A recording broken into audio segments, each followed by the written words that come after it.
Red phone tapping కేసులో నిందితులందరి విచారణ ముగిసింది. ప్రభాకర్ రావుతో పాటు భుజంగరావు, తిరుపతన్న, రాధాకిషన్ రావులను కలిపి విచారించింది సిట్. వీరందరినీ దాదాపు 10 గంటల పాటు సిట్ అధికారులు ప్రశ్నించారు. చెప్పడానికి ఏం లేదంటూ జూబ్లీహిల్స్ పోలీస్ స్టేషన్ నుంచి వెళ్లిపోయారు భుజంగరావు.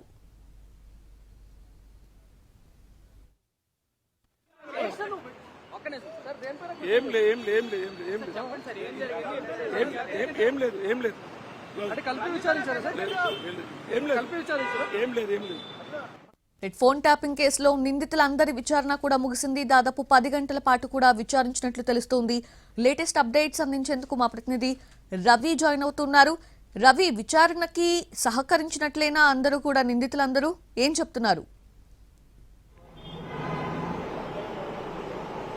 సౌజన్య, ఫోన్ ట్యాపింగ్ కేసులో కీలక నిందితులుగా ఉన్నటువంటి భుజంగరావు, తిరుపతన్న, రాధాకిషన్ రావులను ఈరోజు సిట్ అధికారులు 10 గంటల పాటు విచారించారు. కొద్దిసేపటి క్రితమే విచారణ పూర్తయింది. వాళ్ళు సిట్ ఆఫీస్ నుంచి వెళ్లిపోయారు. అయితే ఇప్పటికే కస్టోడియల్ విచారణ ఎదుర్కొంటున్నటువంటి ప్రభాకర్ రావుతో పాటు వీళ్లను కలిపి విచారించారు. ప్రభాకర్ రావును ముందుగా వారం రోజుల పాటు విచారించారు. ఆ తర్వాత కస్టడీని మరొక 7 రోజుల పాటు ఎక్స్టెండ్ చేశారు. ఆ తర్వాత సుప్రీంకోర్టు ఆదేశాల ప్రకారం మరొక 7 రోజుల పాటు, అంటే మొత్తం 14 రోజుల పాటు విచారించారు.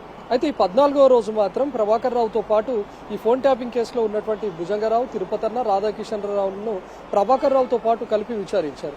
అంటే గత 13 రోజుల్లో ప్రభాకర్ రావు ఇచ్చినటువంటి కీలక ఎవిడెన్సెస్తో వీళ్ళు ఇచ్చినటువంటి ఆధారాలను పోల్చారు. ఆల్రెడీ వీళ్ళ దగ్గర నుంచి స్టేట్మెంట్ రికార్డ్ చేశారు. వీళ్ళు ఎలాంటి ఆధారాలు ఇచ్చారు, లేకపోతే ఎలాంటి స్టేట్మెంట్ రికార్డ్ చేశారు అనేది చూశారు. మొత్తం 4 దగ్గర నుంచి కూడా ఆధారాలు సేకరించారు. అయితే ప్రభాకర్ రావు కస్టడీ విచారణ కూడా పూర్తి అవుతుంది కాబట్టి నెక్స్ట్ ఛార్జ్షీట్ ను ఫైల్ చేయాలి అని చెప్పి సిట్ భావిస్తోంది. దీంతో 3 కలిపి విచారించిన తర్వాత ఎలాంటి ఆధారాలు సేకరించారు, ఆ తర్వాత 4 కలిపి విచారించడం ద్వారా ఎలాంటి ఆధారాలు సేకరించారు, వీటన్నిటిని కలిపి ఈరోజు ఛార్జ్షీట్ రేపు దాఖలు చేసే అవకాశం కూడా ఉంది. మరోవైపు ఇక్కడ విచారణ జరుగుతూ ఉండగానే కమాండ్ కంట్రోల్ రూమ్ లో సిపి సజ్జనార్ కూడా సిట్ అధికారులతో భేటీ అయ్యారు.